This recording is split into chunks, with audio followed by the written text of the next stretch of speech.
1º de abril de 2025, terça-feira, da quarta semana do tempo da Quaresma. Em nome do Pai, e do Filho, e do Espírito Santo. Amém.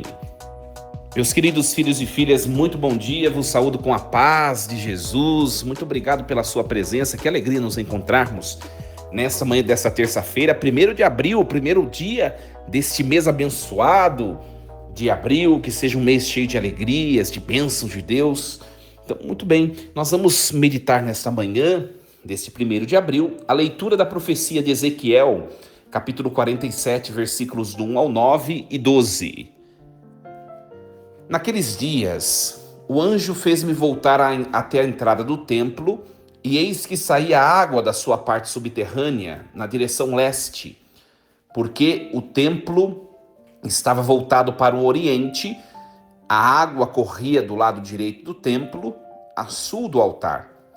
Ele fez-me sair pela porta que dá para o norte, e fez-me dar uma volta por fora, até a porta que dá para o leste, onde eu vi a água jorrando ao lado direito.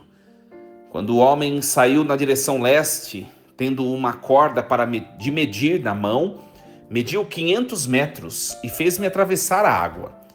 Ela chegava-me aos tornozelos. Mediu outros 500 metros e fez-me atravessar a água. Ela chegava aos joelhos. Mediu mais 500 metros e fez-me atravessar a água. Ela chegava-me à cintura. Mediu mais 500 metros e era um rio que eu não podia atravessar, porque as águas haviam crescido tanto que se tornaram um rio impossível de atravessar, a não ser a nado. Ele me disse: "Viste, filho do homem?" Depois fez-me caminhar de volta pela margem do rio. Voltando, eu vi junto à margem muitas árvores, de um e de outro lado do rio. Então ele me disse: "Estas águas correm para a região oriental, descem para o Vale do Jordão, desembocam nas águas salgadas do mar, e elas se tornarão saudáveis. Onde o rio chegar, todos os animais que ali se movem poderão viver. Haverá peixes em quantidade, pois ali desembocam as águas que trazem saúde, e haverá vida onde chegar o rio. Nas margens junto ao rio, de ambos os lados, crescerá toda espécie de árvores frutíferas. Suas folhas não murcharão e seus frutos jamais se acabarão. Cada mês darão novos frutos, pois as águas que banham as árvores saem do santuário. Seus frutos servirão de alimento e suas folhas serão remédio." Palavra do Senhor. Graças a Deus. Meus queridos, a história de Israel, que é contada por Ezequiel, é um pouco diferente dos outros profetas. Por quê? Porque é uma história que começa com infidelidade, mas tem um final feliz, né? E esse final feliz ele é narrado no livro de Ezequiel, dos capítulos 40 até o capítulo 48, né? 40 a 48. São projetados decididamente para o futuro, né? Ezequiel narra um futuro próximo para o povo de Israel, né? A imagem que nós vemos faz uma alusão, meus queridos, à inauguração de tempos novos, que ainda não são tempos tocáveis na atualidade. Tempos novos que virão de prosperidade, do novo povo, um povo que esteja intimamente ligado ao Deus da vida, a fonte da vida que está em Deus. Muito bem, nós vemos aqui um sinal nesse texto de uma água que corre e que vai irrigando a terra que estava árida, né? E vai transformando essa terra que estava árida num jardim viçoso, né? Sempre nós temos que entender que é um símbolo do poder vivificante de Deus, da palavra de Deus. Onde Deus toca, ele gera vida, né? Então, essa imagem que nós vemos aqui de uma água que sai do santuário, sai do templo e vai escoando por todo o território de Israel, vai provocando a vida, vai irrigando, vai causando, vai provocando a vida, um símbolo de vivificação, né? Essa imagem surge já lá na narração da criação no livro de Gênesis, né? Então, o poder da vida brota do limiar do templo, cresce rápido. Primeiro estava nos pés, no tornozelo, depois no joelho, depois na perna toda, depois já não podia mais ser atravessado esse rio caminhando, senão a nado. Ou seja, Deus é abundante. Deus é abundante em nossa vida. Deus é abundante na vida daqueles que se permitem contemplá-lo, que se aproximam dele, né?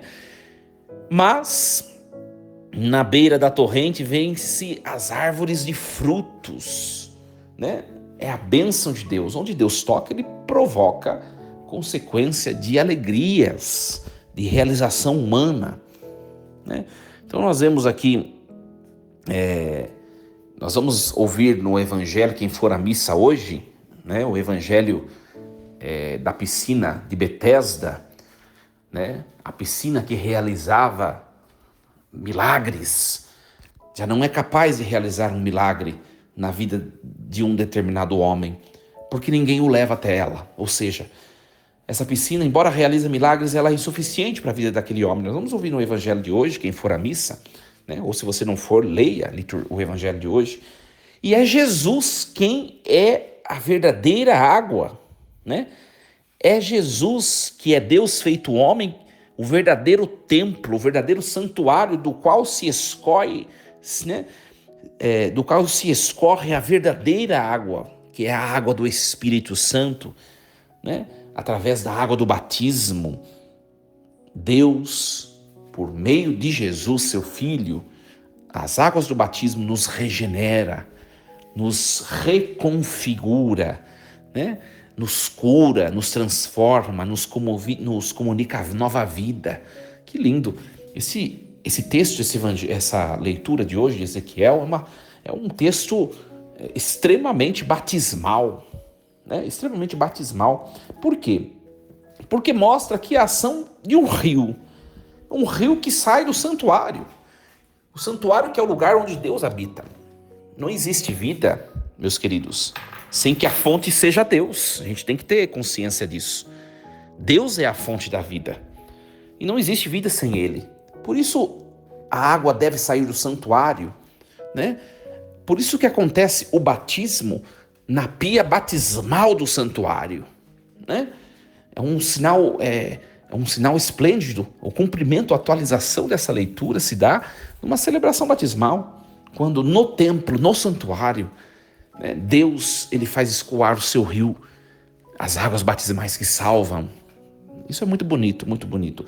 Meus queridos, hoje, peçamos ao Senhor, nesse 1º de abril, que este mês de abril seja um mês repleto das águas, das bênçãos de Deus em nossa vida, em nossa história. Peçamos que esta água que brota de Deus, que é tão abundante, que ela possa aumentar, crescer diante da contemplação dos nossos olhos, nos acontecimentos da nossa vida, que essa água possa ser uma realidade para nós e que nós possamos tocá-la, mergulhar nesta água e gozar das grandes alegrias que ela pode nos trazer. De fato, queridos, nós temos muitos desafios na nossa vida presente. Não sei o que você tem passado, o que você tem vivido, mas eu vou dizer uma coisa. Quando nossos olhos estão no santuário do Senhor e quando nós estamos atentos à presença de Deus, esse rio, a nos tocar, ele nos transforma. Com certeza, com certeza. Então, estejamos sempre no limiar da casa de Deus e nos deixemos molhar pelas águas das bênçãos que vêm do Altíssimo. É uma questão de decisão. Esse texto está no tempo da Quaresma, porque agora nós entramos na 4ª semana, que é uma preparação imediata para a Páscoa.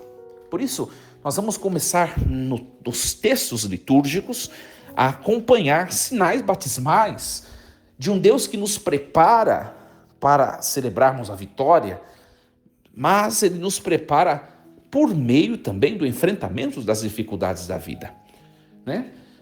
Ora, Santo Tomás de Aquino, Ele diz sempre, né? Ele diz sempre, o pecado, ele é algo mal, mas foi por ter havido o pecado, né, que a graça, ela superabundou.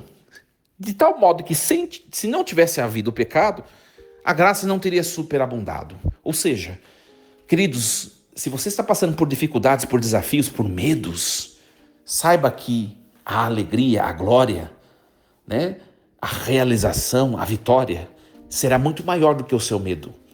E é por isso que Deus nos permite viver essas experiências. Que nós pensemos nisso nesse dia. E eu desejo a vocês um mês abençoado de abril, abundante da água que vem de Deus, da água da salvação e da vida. Força e coragem. Em nome do Pai, do Filho e do Espírito Santo. Amém. E lembremos-nos sempre, Deus está no comando de tudo.